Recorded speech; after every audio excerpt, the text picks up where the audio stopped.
Hey guys, what's up? This is DC Comic 341 here back again, and I'm going to finish up my Spider-Man movie collection where I last left off with which was Spider-Man from 2002.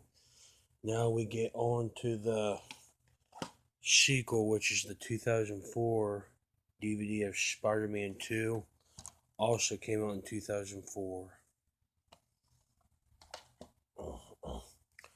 which once again has Tobey Maguire as Peter Parker Spider-Man, James Franco in it again, and Kirsten Dunst, all three replacing their roles.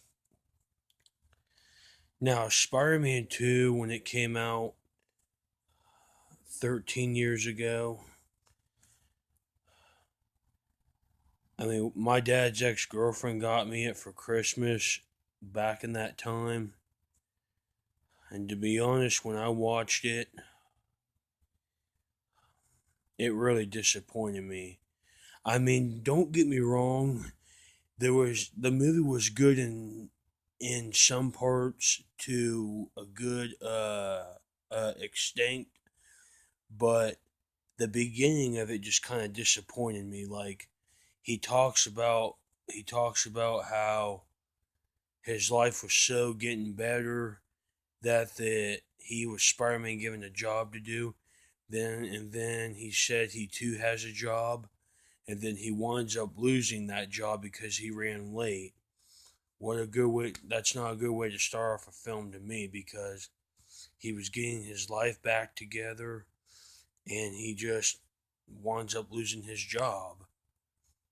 Then after he lost that job, Mr. Jameson was trying to fire him from his other job because he was taking pictures of dogs and frisbees and stuff like that instead of Spider-Man. But luckily he didn't lose that. And another thing that really disappointed me is that he ran late again, but this time he was running late to Mary Jane's play. Which I can understand why, because when you're Spider-Man, you don't get a break. You have enemies. You're not going to always make it to somewhere you need to be when the world is more important and you got people's lives to save. But in the second one, it never failed for him. Just like,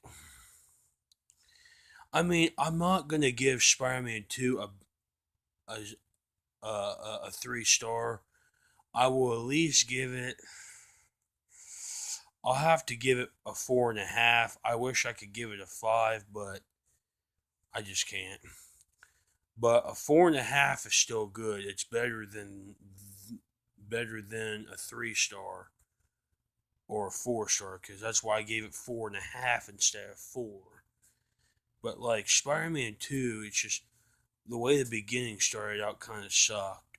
Him losing his job and stuff like that, and then him losing his powers because he don't know what he wants, either to be Spider-Man or to have the love of his life, which is Mary Jane, and he loses his powers because of it. Now, I will admit, the thing that was really cool about the second one was the guy that played Doc Ock. Doc Ock's character was amazing, did a great job. So did Spider-Man, Peter Parker's character, Tobey Maguire, I mean. And like, and another thing that really disappointed me about two was that Harry and Peter are starting to bump heads because Harry won't tell him who Spider-Man is. And he blames Peter for Spider-Man killing Harry's father when Spider-Man didn't have nothing to do with it. That was Harry Osborn's, not Harry, Norman's Osborn's stupid idea to have himself killed. That's the third thing that really kind of disappointed me, is when him and Harry were bumping heads, and I just didn't care for that too well. But Spider-Man 2, I will give it credit. It did great, but some scenes just kind of disappoint me, and I just explained the scenes to you. And but like, I need to explain something else before I get. Also, this time he has to stop Doc Ock from destroying the city with this thing called the trinium, whatever. But that's all I have to say about it. 4.5 stars ain't bad. That's better than